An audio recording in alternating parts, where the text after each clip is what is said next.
Всем привет! Вот неплохая игра для Nokia 5800, всем известная казуальная игра «Веселая ферма». Скажу честно, что я не играл в настольную версию, потому что в основном играю на Xbox 360, но мобильная версия мне понравилась. Итак, давайте начнем. Мы выбираем задание, нам выдается миссия, что-то собрать, заработать денег. Вот у нас есть гуси, мы засеваем траву, чтобы гуси могли щипать эту траву и потом производить яйца. Собственно, как графика, как вы видите, мультяшная. Тут всевозможное количество построек.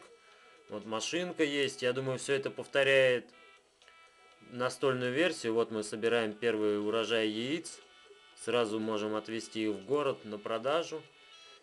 И заработать, соответственно, деньги, чтобы построить заводик. Я думаю, все это повторяет версию настольную. Может быть, графика не такая, может быть и такая же.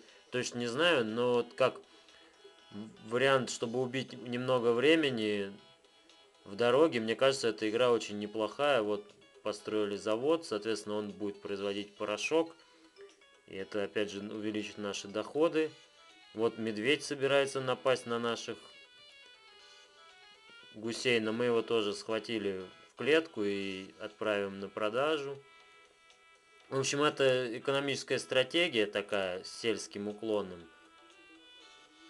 Я думаю, в принципе, она неплоха, как развлечение. Ну и на этом, наверное, все. Всем пока.